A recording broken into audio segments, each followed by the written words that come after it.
Tonight, NBC5 Investigates looked into the confessed shooter from Chicago and how he managed to fly from O'Hare to Washington, D.C. with the gun that he would use to open fire in this attack. Our investigative reporter Chuck Goudie is joining us now with late details tonight. Chuck? Stephen Allison, Elias Rodriguez pulled his 9mm pistol from the waistband of his pants and started firing at guests from the Israeli embassy who had been at a Capital Jewish Museum event.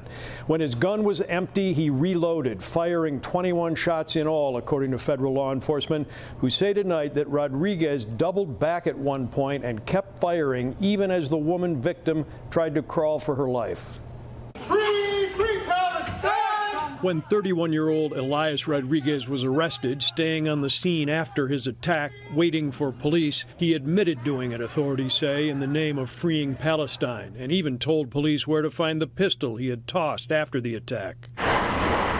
This is how Rodriguez got the gun to D.C., a United flight from O'Hare on Tuesday. The gun, legally possessed, say prosecutors, was placed in his checked bag, according to the required paperwork that made it all legal. But what happened here last night wasn't legal. It was murder, charged late today in this federal complaint laying out the plot. A young couple at the beginning of their life's journey, about to be engaged in another country, had their bodies removed in the cold of the night, in a foreign city, in a body bag.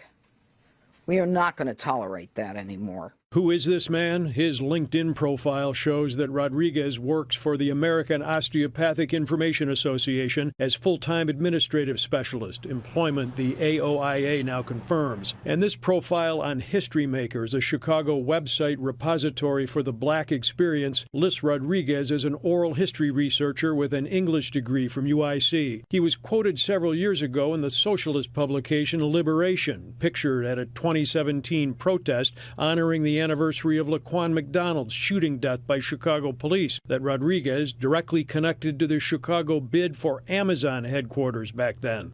Tonight, here at the Secure Community Network in Chicago that monitors threats against America's Jewish community, the D.C. Museum attack represents a fast-growing anti-Semitic problem coast to coast. Last month alone, over 400 threat incidents and suspicious activity reports directed against the Jewish community. We referred close to 70 individuals to our law enforcement partners who presented a clear threat to Jewish lives.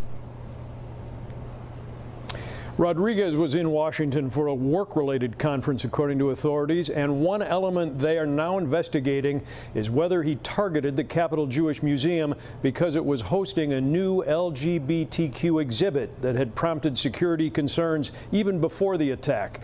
For Rodriguez, it's a death penalty case, and tonight he's being held without bond in a D.C. lockup. Back to you. Chuck Goudie following the investigation tonight. Thank you, Chuck.